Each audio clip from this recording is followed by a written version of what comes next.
Hello there, Assalamu alaikum. This is Samia and very warm welcome to all of you guys in this video, in this lecture.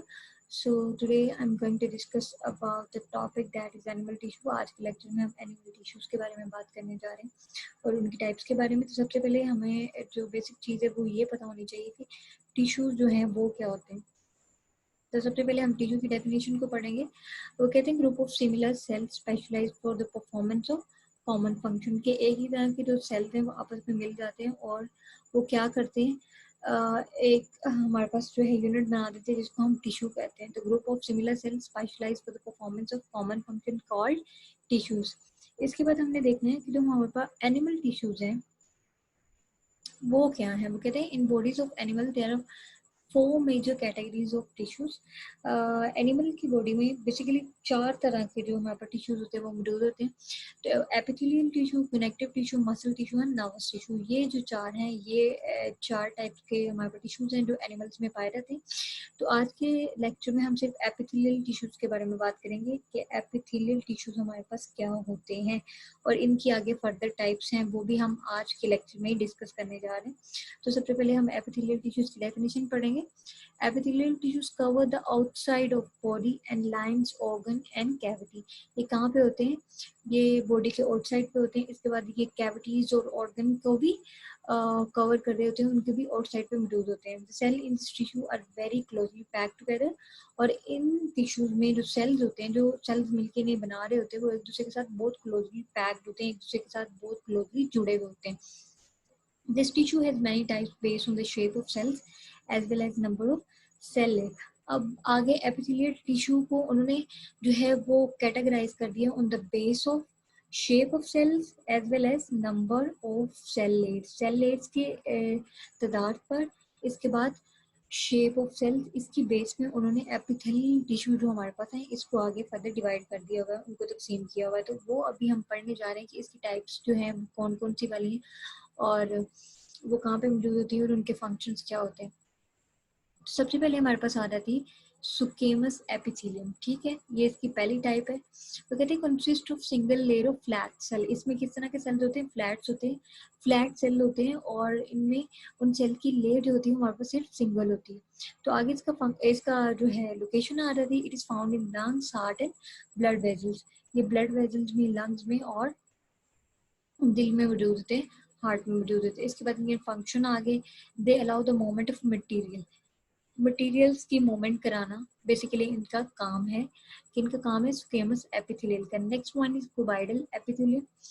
तो ये हमारे पास जो है epithelial tissues की दूसरी type है।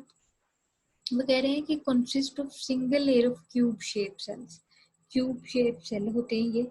और इसके बाद इनकी लोकेशन के बारे में अगर हम बात करें, इन kidney, small glands etc where it make secretions. और इनका फंक्शन क्या है? ये डिफरेंट सेक्रीशंस जो है वहाँ पे क्रिएट कर रहे होते हैं, डिफरेंट सेक्रीशंस जो है सेक्रिएट करते हैं। कहाँ कहाँ प्रेजेंट होते हैं? ये किडनी में होते हैं, स्मॉल ग्लैंड और स्मॉल ग्लैंड्स जो हमारी बॉडी में होते हैं वहाँ पे ये मौजूद होते हैं और वहाँ पे ये डिफरेंट सेक्रीशंस को सेक्रिएट कर रहे होते हैं। तो पहले वाली टाइप हमारे पास थी स्क्वेमस एपिथेलियम और जो सेकंड वन थी वो क्या थी? वो क्यूबाइडल एपिथेलियम थी। तो ये हमारे पास स्क्वेमस एपिथेलियम कुछ इस तरह के नजर आते हैं, आप लोगों ने इसे देख लेना है। इसके बाद ये सिंपल क्यूबाइडल एपिथेलियम सेल है। ये इनका साइटोप्लाज्म हो गया, ये इनकी basement membrane and connective tissues हैं, न्यूक्लियस। इनके हर सेल में एक एक न्यूक्लियस मौजूद होता है। तो इस तरह के इनके सेल होता है और कुछ इस तरह की शेप के ये हमारे पास क्यूबाइडल एपिथेलियम टिश्यूज होते हैं। द नेक्स्ट वन इज, जो तीसरे वाली हमारे पास टाइप है वो है कोलुमिनर एपिथेलियम। तो इसमें क्या होता है? हैज इलोंगेटेड सेल, लंबे सेल होते हैं। It is found in alimentary canal, elementary canal में होते हैं, गॉल ब्लैडर में होते हैं, वेयर इट मेक सेक्रीशन। इनका काम भी क्या है? इनका काम भी सेम है, इन्होंने भी सेक्रीशन सेक्रिएट करनी होती है। ये कहाँ का मौजूद होते हैं? ये एलिमेंट्री कैनाल में, गॉल ब्लैडर में होते हैं। इनकी लोकेशन क्या है? Alimentary canal and gall bladder. इसके बाद ये किस तरह के सेल हैं? ये इलोंगेटेड लंबे सेल है। And the fourth one is stratified squamous. ठीक हो गया, stratified squamous epithelium has many layers of flat cell. इसमें भी क्या होते हैं? इसमें भी फ्लैट सेल्स ही होती हैं। It is present in the lining of oesophagus. ये एसोफेगस में होते हैं एंड माउथ में होते हैं and also over the skin. और स्किन के ऊपर भी मौजूद होते हैं। It protect the inner parts.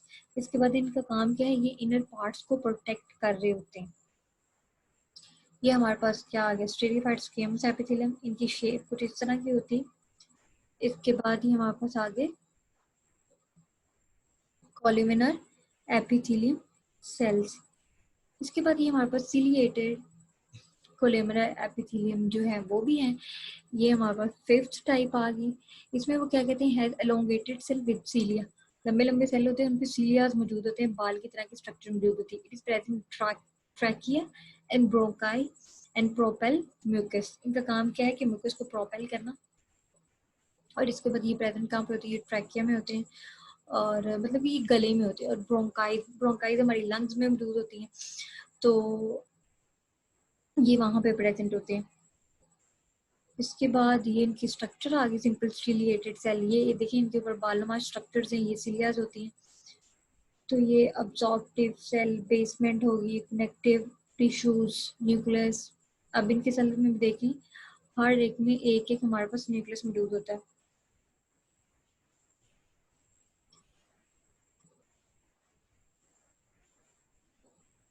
So I hope आप लोगों को वीडियो की समझ आई। अगर आपको समझ आए तो लाइक कीजिए, कमेंट कीजिए एंड सब्सक्राइब करिए। So this is Samiya and I am signing off. Thank you so much. Allah Hafiz.